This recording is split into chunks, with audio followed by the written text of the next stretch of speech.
No século XVII, a Inglaterra viveu um período de transformações sociais e políticas, conhecido como Revolução Inglesa. Teve início em 1640 e fim em 1689, com o golpe de Estado. Naquela época, os elementos da nobreza e os pequenos proprietários de terras começaram a exportar seus produtos a outros países da Europa, e conforme a exportação aumentava, os proprietários de terras iam expulsando famílias camponesas das terras. Essa prática recebeu o nome de cercamento. Os camponeses foram obrigados a irem às cidades buscando empregos com baixos salários nas manufaturas e nas pequenas fábricas que iam surgindo. Dessa forma, os industriais e os comerciantes enriqueceram rapidamente. As burguesias atuantes, formada pelos industriais e pelos comerciantes enriquecidos, passaram juntamente com a nobreza a considerar o controle dos reis absolutistas sobre a economia um obstáculo à expansão dos seus negócios e passaram a reagir contra o absolutismo real. Com a morte da rainha Elizabeth I, o rei da Escócia, seu primo titulado como Jaime I, assumiu o lugar de Elizabeth I exigindo o reconhecimento como rei. Jaime I tentou impor o anglicanismo para ampliar o poder em suas mãos, perseguindo os católicos e os calvinistas.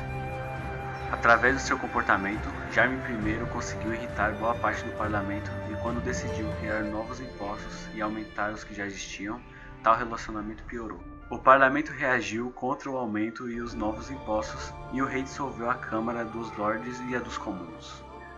O sucessor de Jaime I foi seu filho Carlos I, que se mostrou mais autoritário, intolerante e impopular que seu pai. Após assumir o poder, entrou em guerra com a França e reabriu o parlamento, pois necessitava de dinheiro.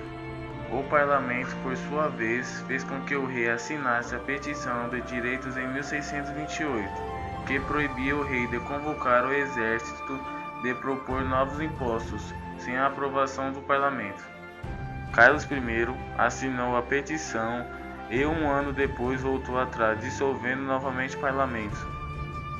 Novamente tentaram impor o anglicanismo aos ingleses, escoceses e irlandeses, mas os puritanos e os presbiterianos reagiram e foram perseguidos, presos e castigados pelo governo.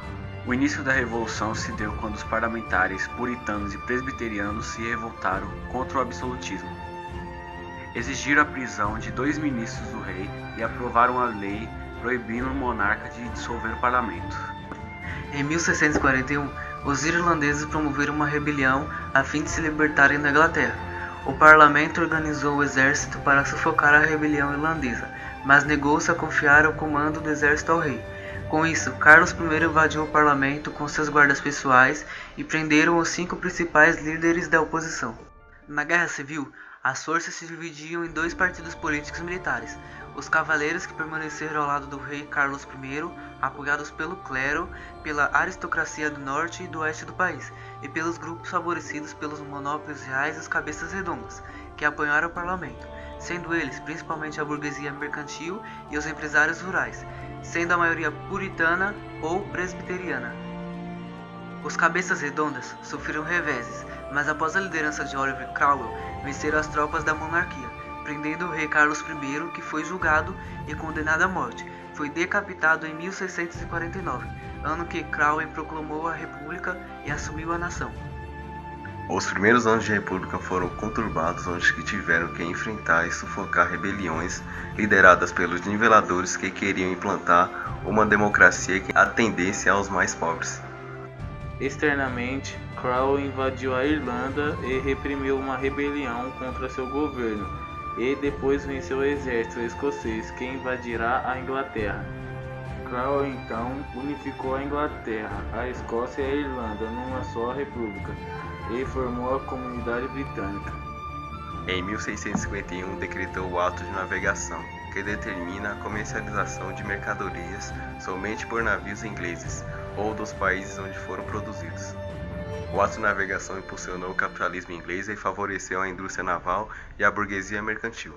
Em 1651 a 1654, a Inglaterra entrou em conflito com a Holanda por ela ter sido prejudicada com o Ato da Navegação. Cromwell ampliou seus poderes durante a guerra, encomendando uma nova constituição que propunha um único parlamento e estabelecia o voto censitário. A Holanda foi derrotada, e então a Inglaterra tornou-se a maior potência naval do mundo. Em 1658, Cromwell morreu e passou o poder ao seu filho Ricardo.